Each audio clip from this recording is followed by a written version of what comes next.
There is nothing like a plan coming together at the right time. Yet because of fear, some never conceive a plan, which means the hour is always approaching but never arriving. There's little dispute that the past few years have been difficult and full of extraordinary events that struck fear and anxiety into Americans' hearts.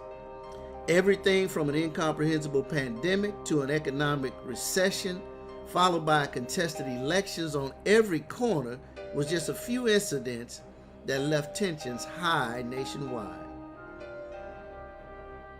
Ironically enough, the fear became as deadly as the virus or an economic collapse could ever be. You see, we don't have a spirit of fear, but of love, power, and of a sound mind. Yet fear is deep, yet it is shallow. It is deep enough for psychologists and counselors to dive in and never reach the bottom, but shallow enough for babies to swim in and never drown. When you realize that your life isn't in your hands, fear dissipates, but it doesn't disappear. It is a quandary, a conundrum, a thought process of dread, failure, and doom, producing an emotional response of paralysis. So then the question on the floor is, how then is courage raised despite fear? I'm glad you asked. Number one, you raise courage despite fear by having a vision. When you have a vision, you then are able to go there, visualize it, and come back and make what you saw a reality despite fear. Because you've seen its reality in your imagination.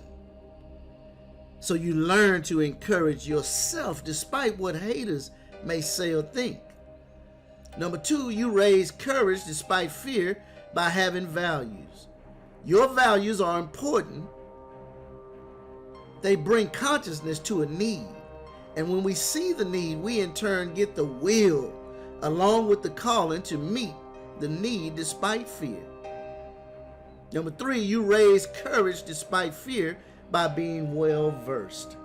What I mean by this is by being well educated on the calling you are about to pursue. It's been said that preparation and opportunity equals success. When we are equipped to do something, we don't fear the outcome.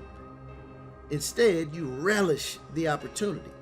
Your preparation doesn't guarantee you an outcome, but it gives you the confidence to roll the dice and live with the results.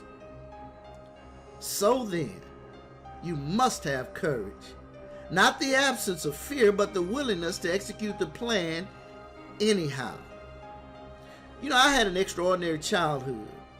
My story is not one of growing up in a shotgun house, although we did live in the Fifth Ward community in a 2-bedroom, 1-bathroom duplex. My story isn't one of being on government assistance or one of being homeless. I had both parents, and my mother wouldn't allow me to bask in failure. She always, and he always reminded me that I could do anything. You may not have that kind of encouragement from a coach, mentor, cheerleader, or a friend, but I'm here to tell you, I stopped by to tell you, there is greatness within you, and you can do anything despite fear if you don't quit.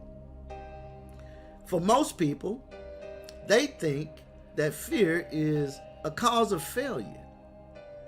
But if you don't have the spirit of fear, but of love, power, and a sound mind, then the leading cause of failure and happiness is not because of fear.